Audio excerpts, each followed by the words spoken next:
Bismillahirrahmanirrahim. Assalamualaikum warahmatullahi wabarakatuh. Perkenalkan, nama saya Gresya Andania Putri. Kali ini saya akan menjelaskan tentang perkembangan Hindu dan Buddha di Nusantara sebagai penambahan nilai sejarah. Baik, yang pertama yaitu adalah gerbang perdagangan dunia. Ribuan tahun lalu, Nusantara khususnya Kepulauan Indonesia bukanlah wilayah yang terisolasi. Posisi kita sangat strategis, berada di jalur perdagangan laut antara dua raksasa Asia yaitu India dan Tiongkok. Selat Malaka menjadi jalur sutra laut yang sangat ramai. Sambil berdagang, terjadilah interaksi budaya. Para pedagang, pendeta, dan musafir dari India membawa serta keyakinan mereka, yaitu agama Hindu dan Buddha, ke Nusantara mulai sekitar abad keempat Masehi.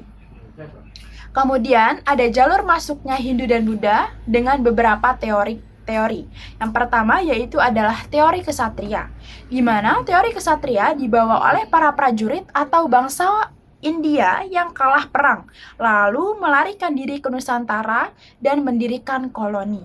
Yang kedua adalah teori Vaishya, di mana teori Vaishya dibawa oleh para pedagang India yang berlayar dan menetap sementara di Nusantara mengikuti angin musim.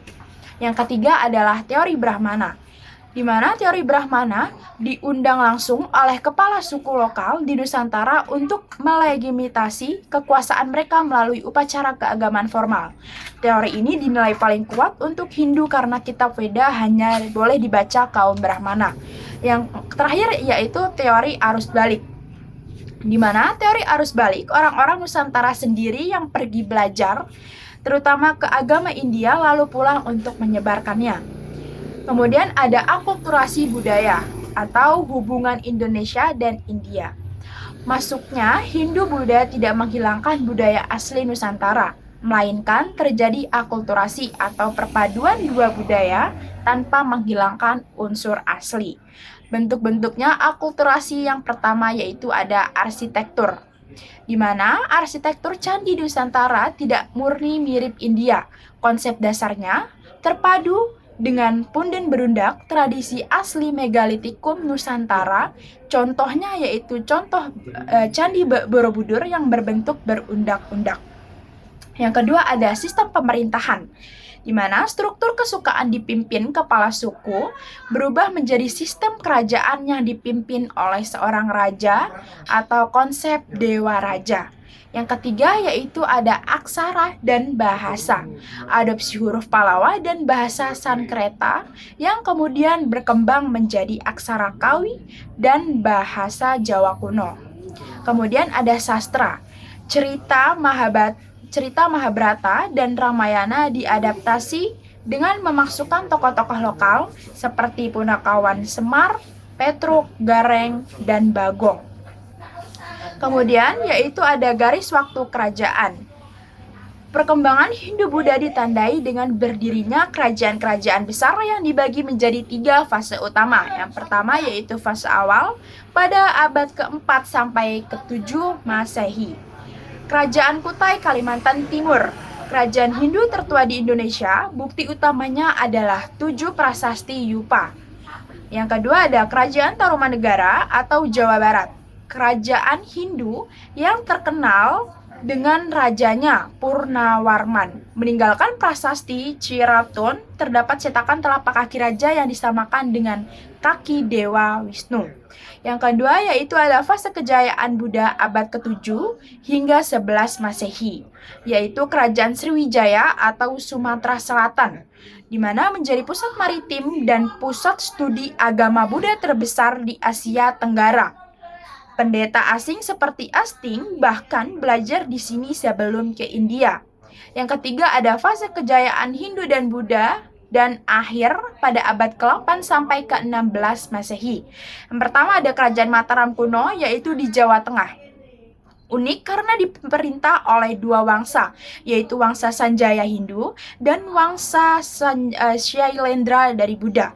Mereka hidup berdampingan, menghasilkan Candi Prambanan Hindu dan Candi Borobudur Buddha. Kerajaan Majapahit, Jawa Timur.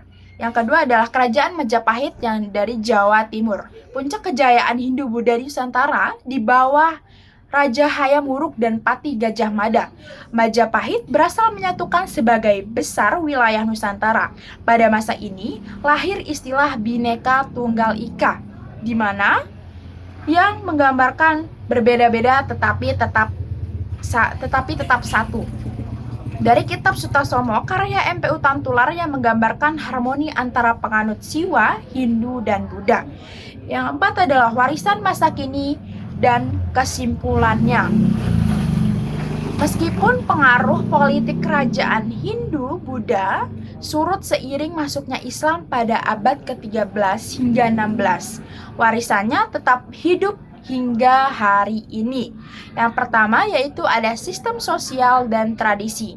Masih terjaga dengan sangat kuat di Pulau Bali dan sebagian masyarakat suku Tengger di Jawa Timur. Sistem sosial dan tradisi masa Hindu-Buddha tidak hilang, melainkan melebur atau sinkretisme dengan kearifan lokal serta ke agama-agama yang datang kemudian Islam dan Kristen. Yang pertama yaitu ada manifesti hidup di Bali dan Tengger. Kebudayaan Bali, Hindu Dharma Bali adalah museum hidup terbesar bagi peradaban Hindu Nusantara. Sistem subak atau organisasi demokrasi pengatur irigasi sawah yang diakui oleh UNESCO adalah warisan nyata bagaimana konsep spiritual Trihita Karana. Hubungan harmonis antara manusia dengan Tuhan, sesama manusia dan alam diterapkan dalam ketahanan pangan sejak abad ke-11. Kemudian masyarakat Sunggu Tongger. Di lereng Gunung Bromo, Jawa Timur, masyarakat Tengger masih memelihara tradisi Hindu Majapahit. Seperti upacara Yadana Kasada, mempersembahkan hasil bumi ke bawah Bromo adalah bentuk penghormatan kepada leluhur, Roro Anteng dan Joko Seger yang mencerminkan rasa syukur dan kerukunan sosial yang kuat. Kemudian ada tradisi yang berakulturasi dengan Islam. Kasusnya ada di Jawa. Tradisi gunungan dan saketan. Ketika Islam masuk, para wali songo tidak menghapus tradisi Hindu-Buddha, melainkan mengubah makna tradisinya, yaitu tradisi mengarah gunungan makanan yang disusun menyerupai Gunung Meru dalam perayaan saketen atau grebek di keraton-keraton Jawa. Awalnya adalah konsep pemberian sesaji kepada dewa alam yang kini dimaknai sebagai sedekah sultan kepada rakyatnya dalam bingkai syukur Islami.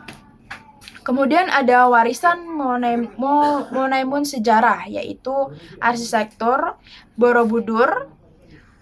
Kemudian simbol kejayaan arsitektur dari Candi Prambanan, yaitu kompleks candi Hindu terbesar di Indonesia.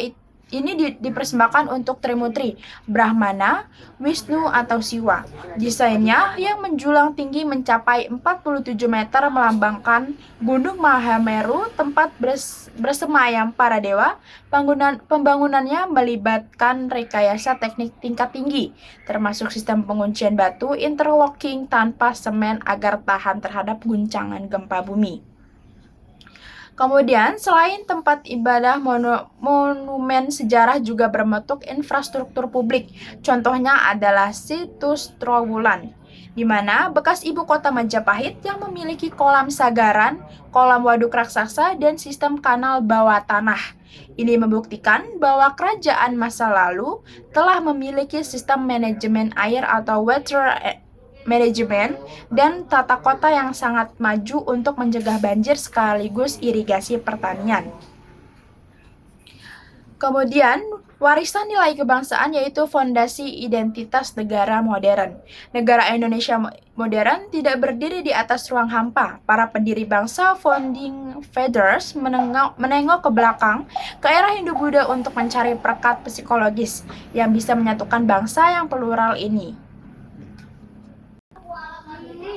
Jadi, warisan masa kini dan kesimpulannya yaitu meskipun pengaruh politik kerajaan Hindu-Buddha surut seiring masuknya Islam pada abad ke-13 hingga 16, warisannya tetap hidup hingga hari ini. Yang pertama yaitu sistem sosial dan tradisi, di mana masih terjaga dengan sangat kuat di Pulau Bali dan sebagian masyarakat suku Tengger di Jawa Timur. Kemudian yang kedua yaitu monumen sejarah. Candi Borobudur dan Prambanan diakui sebagai situs warisan dunia UNESCO dan menjadi magnet pariwisata internasional. Kemudian yang ketiga yaitu nilai kebangsaan, di mana konsep integrasi wilayah Sumpah Palapa dan Semboyan Negara Bhinneka Tunggal Ika diambil langsung dari kejayaan literal masa hidup Bunda. Jadi, kesimpulannya, perkembangan Hindu dan Buddha di Nusantara bukanlah bentuk penjajahan budaya, melainkan proses adopsi yang cerdas oleh masyarakat lokal, menghasilkan identitas budaya baru yang megah dan toleran.